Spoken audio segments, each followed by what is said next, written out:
G'day. Well, I'm back. Now, it's tragic by the way, just in case you didn't know where you were. But I was going to play Mage Knight as my next playthrough, but I just got these new Wizards of the Coasts. Not Wizards of the Coast, my god. I got these new Touch of Evils from Flying Frog. I want to play this out. I'm going to do a solo game, so when I do eventually run the game night with the guys, it'll play smoother. Now, and also I just really love this game and it plays great solo. And this is the focus, something wicked, and we have all the junk now. So yeah, we've got all the junk to play with. This will be the new soundtrack that you'll probably be hearing while we play. Got these special expansion cards that came as well.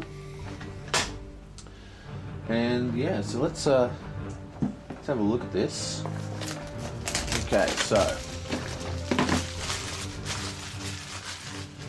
we've got Hero Pack.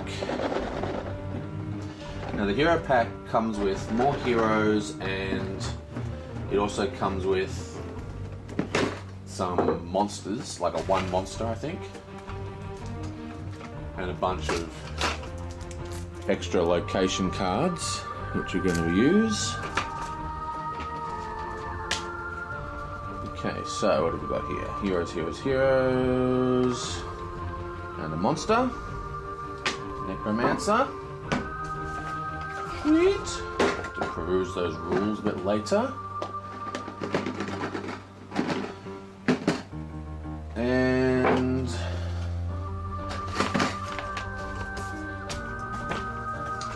more monsters and heroes.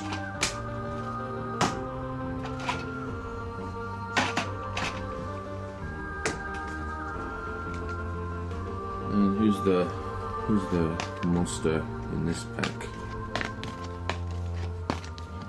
There he is. The Raven.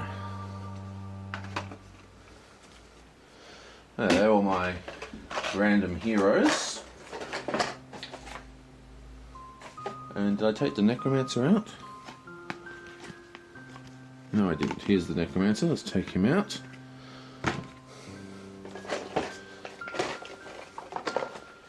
Now, normally I like to play sort of random, but I want to try and get some of the flavour of the actual expansion. So we're going to play one of the bad guys from the expansion. If we look in here, oh, new smell. So look, I haven't even popped it yet. We have more people to choose from. Is it still Arkham Horror Light? There's a Kraken, Dreamweaver, Siren, Ghost Ship. And this is the one I kind of want to play. But yeah, we're just going to randomly pick between. Let's just play the Ghost Ship. We're going to play the Ghost Ship. I'm just going to pick it this time, baby. But we'll still randomly select our heroes. So we're going to play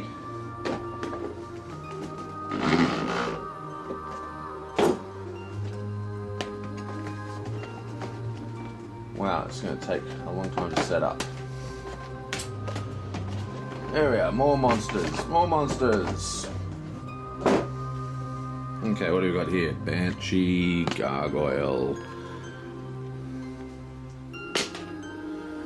More heroes. Arkham Horror Light, is it? It's starting to get more complicated. Little instruction sheet. I bet I should probably won't need that because we're not going to play with the Something Wicked monsters. Unspeakable Horror. Or maybe we should play this just because I'm a Lovecraft fan. And finally, the original heroes.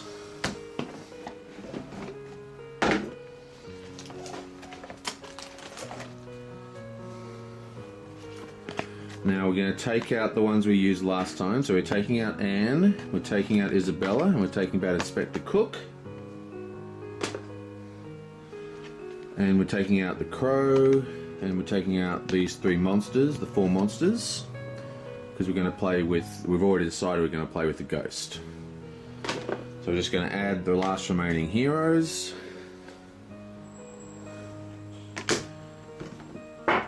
Into this huge stack of heroes. So it's pretty full on.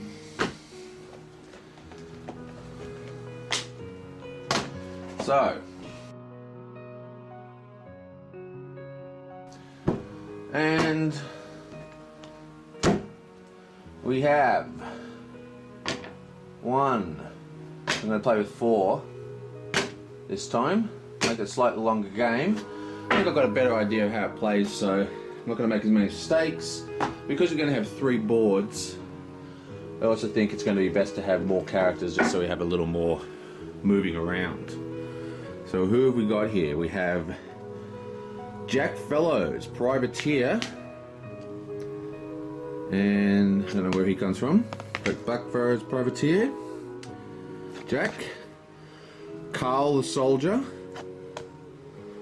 Thomas the courier,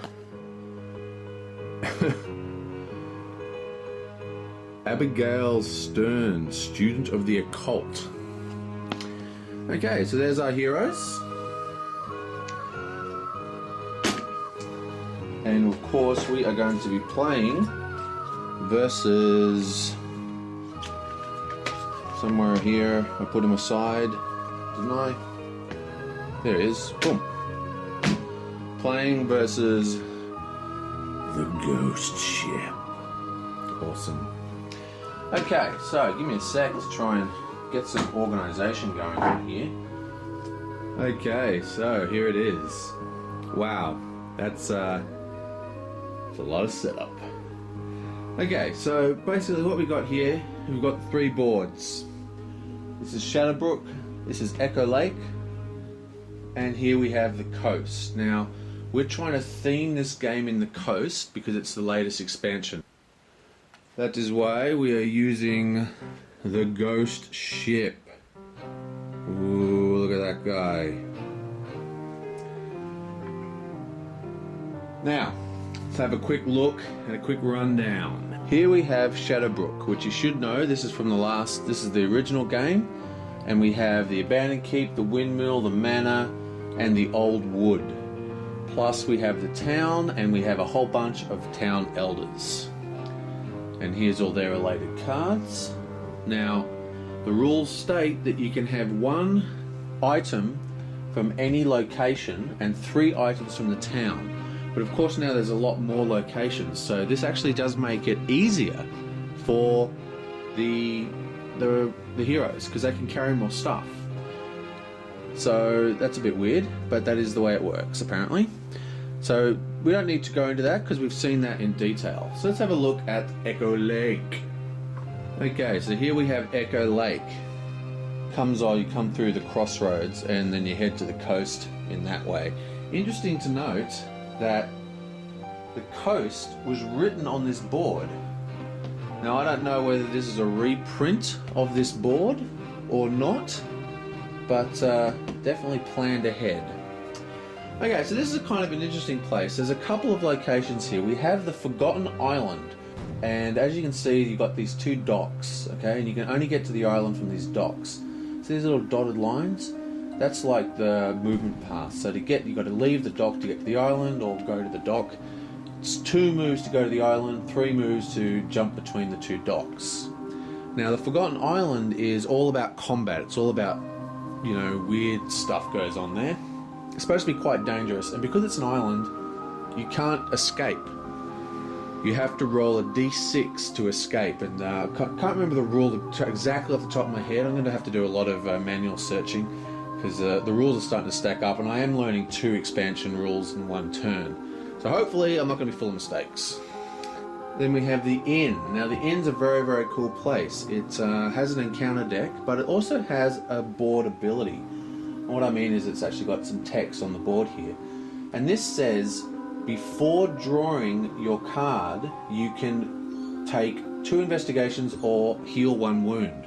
Without a cost, by the way, it just heals a wound. So this is a very, very cool place to hang out, to you know, rest. But of course you do have to pull a card from the in deck, and who knows what is going to go on there. So that's a pretty interesting little location, because it's kind of, you want to go there to heal and rest, get investigations for free.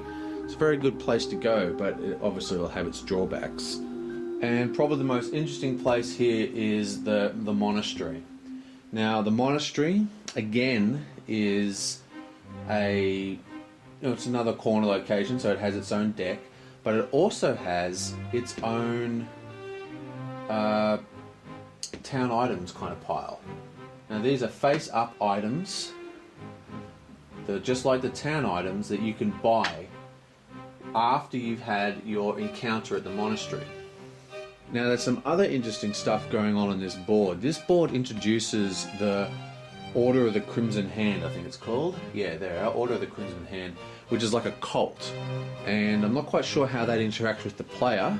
Hopefully you'll be able to join it and stuff, like you can in Black Go to the Woods expansion for Arkham Horror. But if you linger here, you automatically have to fight those cult members. I guess they run the monastery. But also very interesting is there's a secret passage here, right? Costs 1 die to go through the secret, 1 investigation, sorry, to go through the secret passage, and that takes you all the way over here to the manor. Now, because it's a 1 movement, you need a roll of 1, which is, you know, you automatically get 1. But if you do roll a 1, you get to draw an event card as well, so it's worth rolling. So pay 1 investigation, and you're just over here, which is very good. So you can sort of bounce between those 2 locations until you get the cards you want. I think it's very good, and I'll definitely be doing that. And now we have the coast itself. Now, the coast comes with 3 elders. I've already given everyone their secrets. So, well, there's 3 elders there. I don't know anything about them. Now, this is a weird kind of board. Now, this is sort of like Innsmouth, I guess you'd call it. I know I'm always going on about Lovecraft, but you know, I do love his games. The games made from his things. This is a bit like Innsmouth. There's this weird stuff going on in this little coastal town here, and there's a few things. So we do have a town, and it has all these little things that you can do in the town, just like the town in Shadowbrook. It has its own town items that you can buy, which again go to the total of 3. So you can have 3 from Shadowbrook, or you can have 1 from one from Shadowbrook, 1 from the monastery, 1 from the coast, or whatever. You can only have 3 different town items. But there's a lot of other stuff you can do here. We have the beach, and again, there's weird stuff going on. So the town has its own encounter cards. Right, now these are interesting, these encounter cards actually. They don't have a discard pile like the rest of the decks. You actually draw and then shuffle the card back into the deck. So there's no discard pile. So we've got the beach, allows us to heal curses and wounds, and also as a launching pad to go off into the water. And we have the town square, and we have the barracks, and we have the docks. Now they all do little functions just like everywhere else, so I'm not going to go into them now. But the point is that it has their own town event cards, unlike Shadowbrook, which is kind of like a free space. The other place for events is Smuggler's Cove up the top here. Now this is sort of like a treasure den. All sorts of weird stuff goes on here, and it also has a secret passage just like the monastery. Also note, can you see that? Yeah, you can. See, path goes up the top there. Possibly another board coming. Okay, so you got the secret passage. Now this secret passage takes us all the way back to the keep, if I'm right. Yeah, the abandoned keep. So that's all the way back over here, miles away.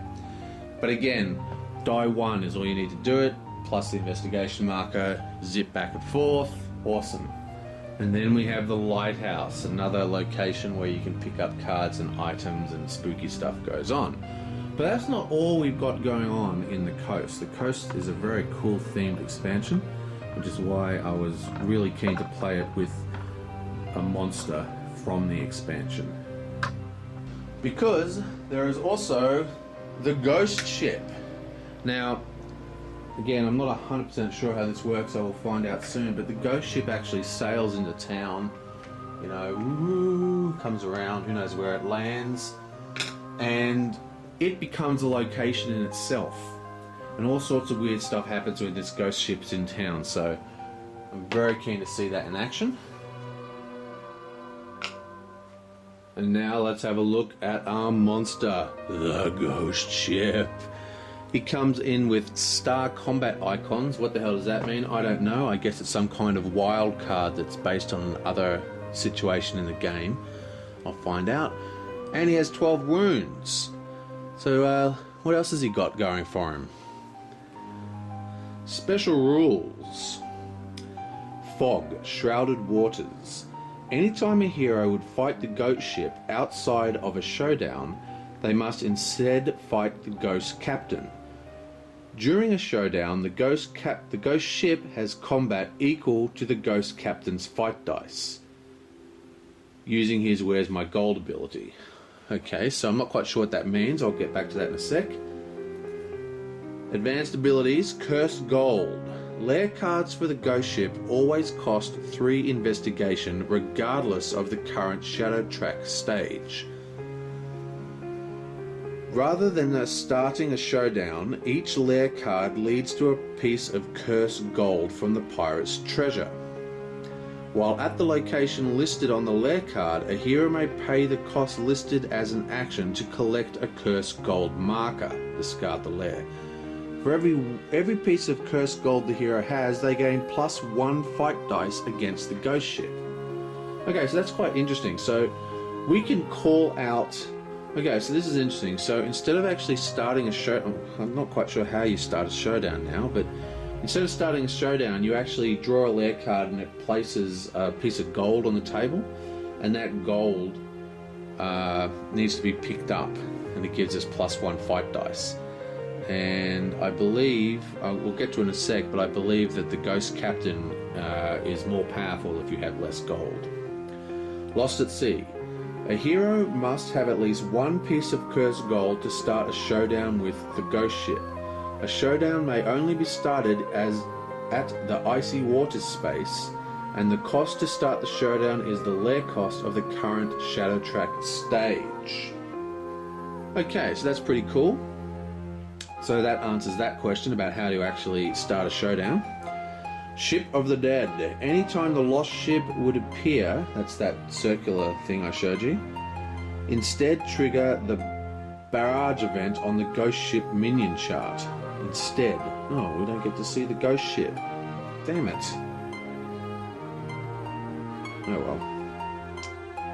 So instead of seeing the ghost ship, we do the Barrage event, because I guess the idea is that the ghost ship is always in play. Ship of the Dead. Okay, anytime the mystery card Murder is played, also place the ghost captain in the space as well as the ghost pirates in 2 additional random locations. Wow. Okay, so that's pretty scary stuff. Let's have a look at the minion chart. Okay, so firstly we have Pillage. Discard the top 2 cards from each corner location deck. For every ally discarded in this way, place a ghost pirate at that space. The shadow track moves 1 step closer to darkness. Right, now we have the ghost pirates themselves. They're a minion. Fight dice 4, wounds 2, 5 investigations. That's pretty cool. Heroes must use their spirit instead of combat during this fight. Okay, awesome. At the start of each mystery phase, if a corner location revealed the top card of that location deck... What? At the start of each mystery phase, if at a corner location, reveal the top card of that location deck and remove it from the game. If at any other namespace, reveal the top event card and remove that from the game. Okay, that's pretty full on. That's actually an exile, so it doesn't even go into the discard pile. It's completely removed from the game. So we really need to get on those ghost pirates and take them out as quickly as possible. Now we have the ghost captain. Look at all this text. What the hell does this go on? Okay. Fight dice 5, wounds something. Victory, 2 investigations for each hit done. Notes. There can only be one ghost captain. If he is already on the board when rolled, move him to the new location. Anytime you would be called on to place multiple copies of this minion at once, place ghost pirates for the excess instead. Such as for the mystery card Tide of Darkness. Okay. Only one fight round. For every one hit done to the ghost captain, the hero gains 2 investigations. After any fight with the ghost captain, remove him from the board. Where is my goal? The ghost captain gains +2 fight dice against any hero with less than 3 cursed gold. Or +3 fight dice if the shadow track is in the red. Or. Okay, so that's pretty interesting. So he's quite a nasty guy. He can't be wounded because he's a ghost. He sort of just puffs off into an ethereal vapor after we have a have at him. But he hits for. He has 5 fight dice. And he gets +3 for every single gold you don't have. And if it's in the red, he then just gets +3 regardless. And finally, we have the cannon barrage. Place the ghost ship in the icy waters space and draw a random location to determine which space is attacked by the cannon barrage. If the corner location, discard the top D6 cards from the deck, then remove all cards in that discarded pile from the game. Holy... whoa. If it is not a corner location, do the same for the event deck, and its discard pile instead. Any hero at the random location or in the icy waters also takes D3 hits. Then remove the ghost ship from the board. Wow. That is an insane ability on a D6, so... that is full on. Now, most of my heroes have 3 health, but that cannon barrage will kill him in one go, so that's really full on. Okay, let's have a look at our heroes.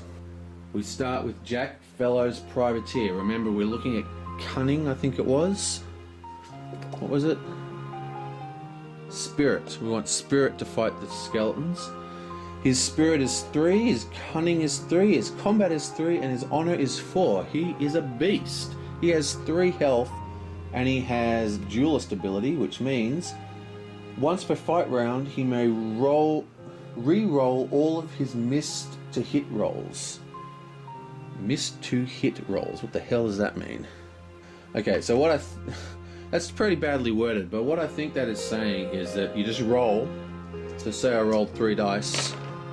Right, I got 2 hits with 2 6s, and I got 1 which is a miss. I could then just roll that again. 4, it's now a hit, or whatever. And if it's still not a hit, like if I rolled a 1, 2, then you only get to do it once. So that's what I think it is. You just roll and then re-roll all your misses. Still very, very powerful. He's a bit of a beast. Thomas the Courier. Traveller adds +2 to move and delivery. At the start of the game, may peek at the secrets of one town elder without revealing them. Okay, well that's very cool. They're pretty interesting abilities. I guess he can run all over the board and pick up items and just keep dumping them on other characters, because he could move pretty. You get a 6, it's like, so you know, it's an 8 move. Wow. Okay, so he's got 3 spirit, which is good, 2 cunning, meh. 3 combat and 2 honor, so he's not a very honourable person, but I think he'll be useful. And we have Carl the Soldier. He's actually from the original game, and he's all about bashing people in the face. So he's got 2 spirit, 2 cunning, 4 combat, and 5 honor. Unfortunately, combat's not going to help him too much because we're actually using spirit to attack. Now he's got this veteran ability, which is very, very cool. It basically means that every time you roll a wound, the first wound can be cancelled. So may ignore his first damage taken. And that's pretty much it. And that's for each fight round. Okay, so it's a very powerful ability. It makes him a very good fighter. So we've got 2 good fighters, him and Jack, and we have a support guy with Thomas. So our group's looking pretty good. And finally we have Abigail. Now, she has 2 spirit, 3 cunning, 2 combat, and 2 honor. So again, she's not the most honorable. And she has occult knowledge, meaning that may use cunning instead of combat. That's good, except of course we kind of want our spirit for the ghosts.